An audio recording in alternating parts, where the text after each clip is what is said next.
All right, welcome back, our dear participants. I hope you have enjoyed your fruitful discussions with your colleagues.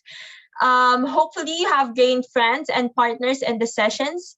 Now, if you guys still want to talk more, you guys also set up a meeting with participants here by clicking on their profile and selecting the best date and time for you to meet with them during the 2 days period of our regional dialogue. All right, now that we are back again, welcome everyone again. And before we formally close our first day of day one of the General Election Network for Disability Access or Agenda, Fifth Regional Disability Rights Dialogue 2022, our first facilitators will have a rundown or a summary of recommendations. Hence, I am also humbly asking the facilitators to spearhead this summary of recommendations in their own in the plenary session. The presentation should not be longer than 10 minutes per group, and this will also be the time for the participants to validate the recommendations with all other participants in the closing plenary session in this 2 day regional dialogue. Now, I think most of our participants and facilitators are ready. We can start with the first breakout room promoting electoral access and political participation for persons with disabilities and marginalized group. Mr. John Paul will present the summary of recommendations. Thank you. Thank you so much, Karen.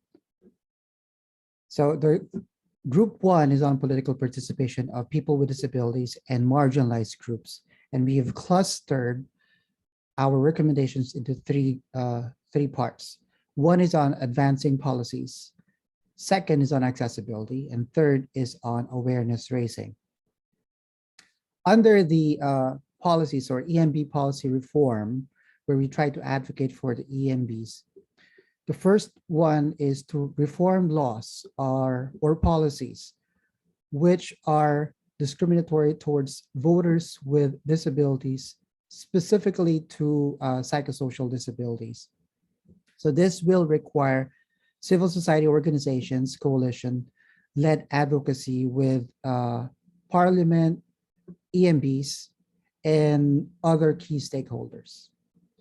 The second recommendation under this cluster is to provide accessibility aids to voters with disabilities, including tactile ballot guides and other and sign language interpretation on election day. Third suggestion is to ensure design of voter education materials in accessible formats or easy to read, for example, easy to read format, Braille, and other ways that you can make election accessible. Fourth, collect data on current data on current challenges of persons with disabilities that persons with disabilities face in accessing their local polling stations. So this data can help EMBs improve polling station access during election. The second cluster in our recommendation is on accessibility. Specifically, we have focused on physical accessibility. Under this cluster, we have first, advocate for the government to provide free transportation for persons with disabilities from their residence to the polling station on election day. Second, the group suggests that we conduct advocacy for local government units to require public buildings to be accessible. So this would make it accessible not only for people with disabilities during election, but also for, in some cases, students with disabilities. The third cluster in our recommendation is on awareness raising. Under this, we have first, support the key role of youth and youth officials for increased participation and elevate their voices, elevate the voices of marginalized groups. CSOs and non-governmental organizations can also be key champions for raising awareness of the need for greater inclusion and reform. And the last recommendation under this cluster on awareness raising, engage local government to support policy making and advocacy efforts in areas where you have internally displaced people and other marginalized groups, uh, where they are most impacted. So those are the three key recommendations that Group 1 has on political participation for people with disabilities: advancing policies, increasing accessibility, and awareness raising. Thank you so much. All right. Thank you for the presentations of recommendations done in your group, Mr. John Paul. I hope it has been fruitful for the rest of the group. And issues such as their inability to vote because of their accessibility has also been a rising issue for some countries. Thank you as well for shedding us light in advancing some of the policy reforms, physical accessibility, and awareness raising for people with disabilities and marginalized groups.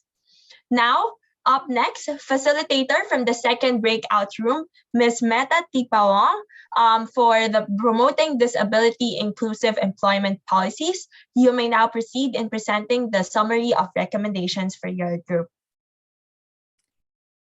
Thank you, Karen.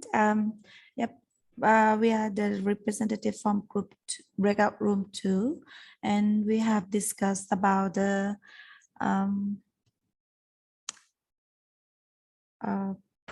promoting disability inclusive employee policies, and then many of our participants had chance the barriers and issues, and then we also select the top 2 to present to the break group. Like there are 2 out of 4 that we have discussed. The first one would be the low qualifications for persons with disabilities. We also agree from 10 country, like ASEAN country, like our person with disability skills. Some of them, they also not able to graduate from the high profile or qualification to meet with the employer needed, and that also one of the biggest issue at the moment. I think in Laos and also across 10 ASEAN countries. And the recommendation that we would come up with, like to make the educations and the mainstream, the training more accessible, is easy, like for a person with physical disability. So if the classroom like in the 3rd or 4th floor, it would be very difficult and for them to access to. And then also for other type of disability as well, regarding to the type of the textbooks for virtual impairments or the person with deaf, hearing impaired difficulties, also difficult at the moment. The second one, it would be limit accessibility and reasonable accommodation in the workplace. Many of the person with disability has been applying for jobs and seeking for many of the because they also want to be independent and they want to be able to help themselves and don't want to be a burden to the family or the social in the social or communities.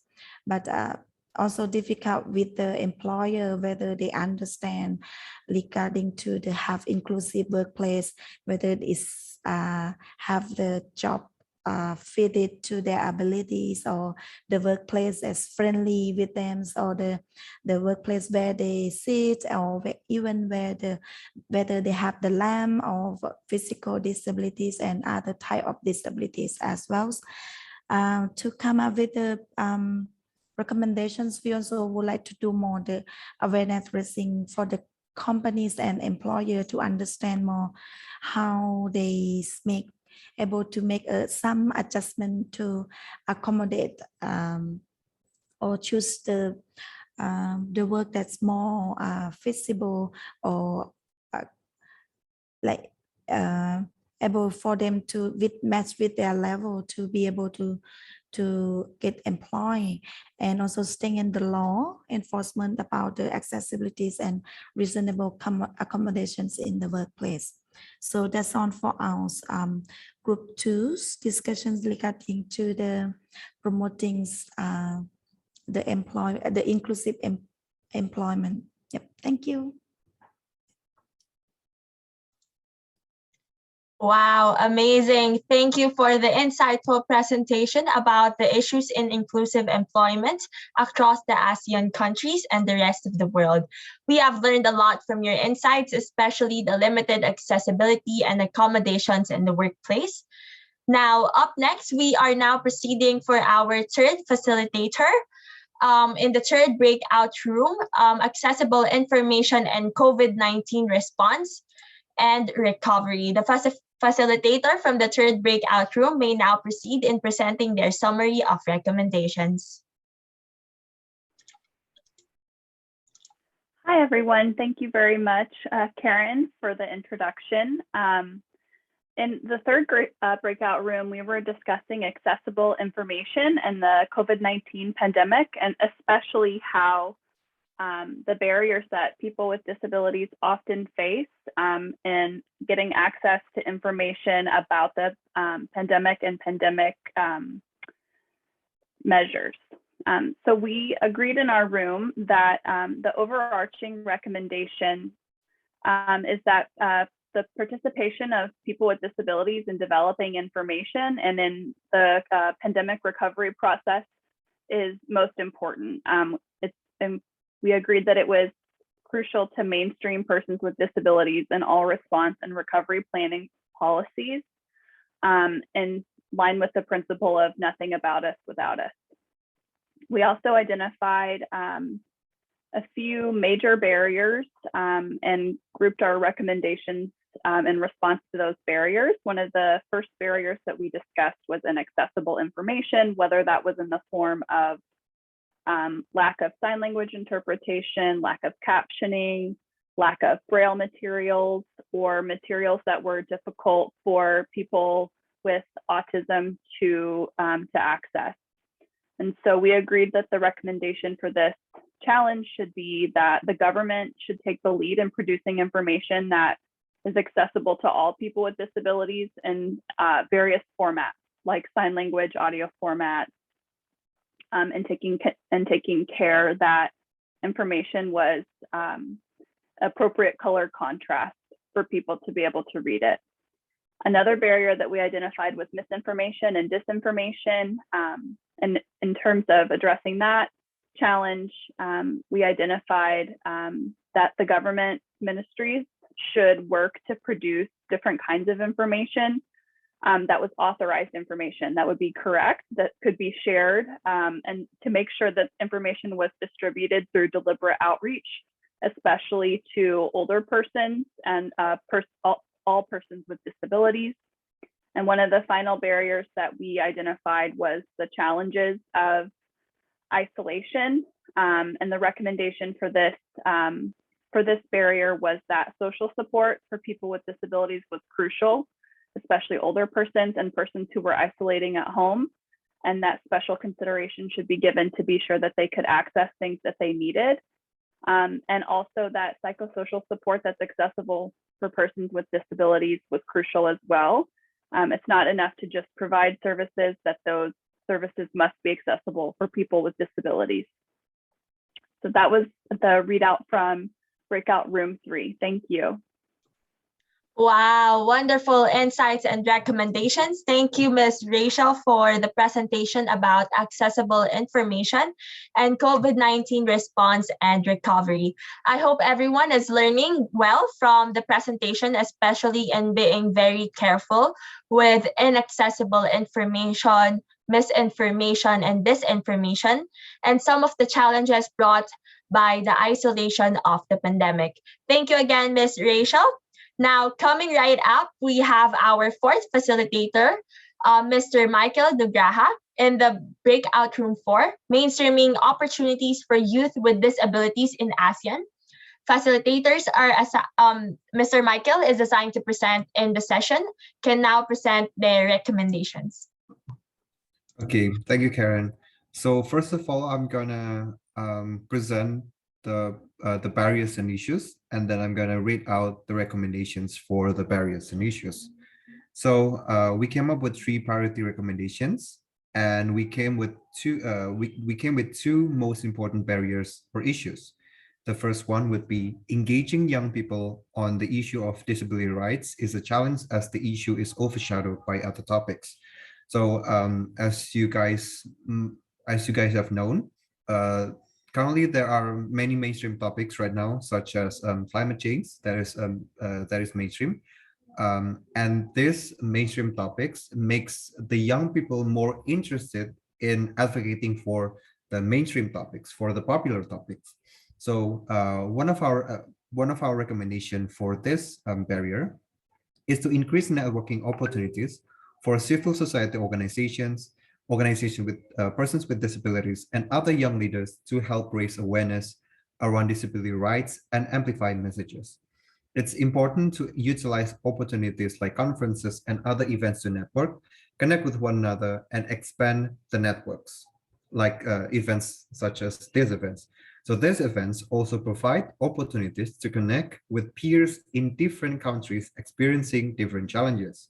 So it would be better if we could hold more capacity building workshops, trainings, or conferences, either online or offline like this, so that we can make these topics, disability topics, more mainstream. So the young generations would be more interested in advocating for this kind of topics. And then moving on to the next barrier. The next barrier is the COVID-19 pandemic has created new challenges for young people, in particular related to jobs and education. A related challenge is access for persons with disabilities in getting jobs and employers not providing reasonable accommodations for employees or not wanting to spend money on creating an inclusive workplace. We came with 2 different recommendations. So the first one is we should improve access. Young people with disabilities, women with disabilities, members of LGBTIQ plus community, and ethnic or religious minorities, among others, should be included in these discussions and included in tackling these issues. Accessible platforms, in particular digital platforms, should be used to ensure everyone's full participation. Furthermore, the next recommendation, we should improve access to inclusive education for all people, including persons with disabilities, to help break down barriers and help all young people realize their rights.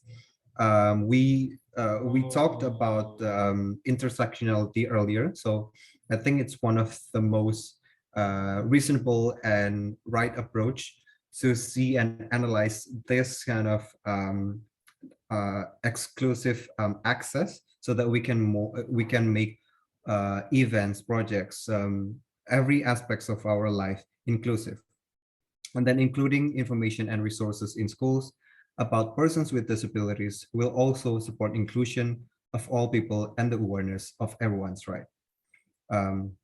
So that is it from the breakout room 4, mainstreaming opportunities for youth with disabilities in ASEAN.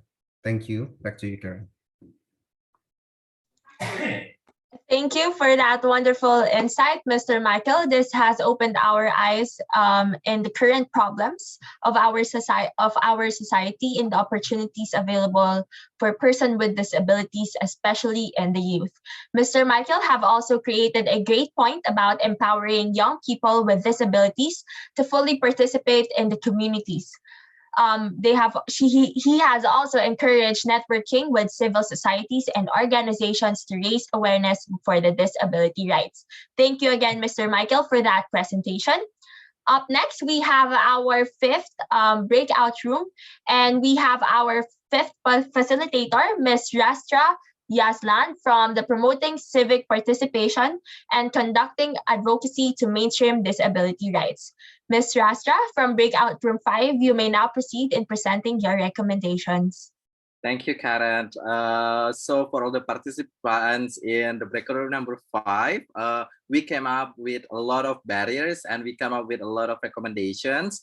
But to highlight 3 top recommendations, in these recommendations, some of the recommendations might be also complementary to other recommendations in another rooms. Like, for example, the first recommendations is we would like to encourage more collaborations with NGOs or CSOs to increase the knowledge of persons with disabilities. So these recommendations is pretty similar with what Michael just raised just now. And this who is responsible for this, it could be ASEAN member states, it could be any ASEAN ministerial body or sectoral body, local governments, or even the NGO itself to really support and encourage more collaborations, cross-issue and cross-sectoral bodies regarding the issues of persons with disabilities. And the second one, we really would love to see more capacity buildings for PWDs in the advocacy skill. So we need to put focus on advocacy skill, how to map out actors, how to make up advocacy paths that a person with disability could choose, or how to really sit in the meetings and participate in decision-making meetings. Those are the skills that we need to transfer to a lot of communities of persons with disabilities. And the last one, the last one in the top 3 recommendations would be, we will encourage the government to integrate the policies, any policies, definitely specifically the policies related to the rights of persons with disability, into the school curriculum. So all the students, not only students with disability, can be informed about the policies, and that also led to raising awareness about the rights of the persons with disabilities. Thank you, Karen. All right. Thank you for those fruitful insights, Mr. Rastra. Presentations for the recommendations brainstormed during the breakout session. Now, Mr. Rastra have also emphasized the need for strengthening collaborations with NGO to increase awareness in person with disabilities. I truly hope you have enjoyed your sessions with other colleagues. Again, if you guys still want to talk more, you are free to also set up a meeting with other participants here by clicking on their profile in Hublot and selecting the best date and time for you to meet with them during the 2 days period of our regional dialogue. Rest assured that your recommendations will be validated and shared with our upcoming speakers tomorrow. Thank you again for all those who have presented their summary of recommendations here in our closing plenary session. As we reach towards the end of the closing plenary session, let's have a quick rundown for today's session. First, we had an amazing welcoming remarks and insights from Vice President Michael Sveltic, Senior Advisor Ben Cosme, Acting Councilor Sever. Next, we have also heard a Mr. Tolhas presentation about ASEAN Enabling Master Plan and ACRF, and a brief summary for what to expect for ASEAN and its multilateral relations with other countries, including the IFES and AusAid. Shortly after this, we had several discussions in the breakout sessions, spearheaded by our facilitators here in Hublot, and have created a great recommendation that was able to wrap this session. Recommendations are presented in the closing plenary session, and this was done a while ago. And rest assured that these are also finalized and guaranteed to be shared tomorrow for the second regional dialogue of agenda.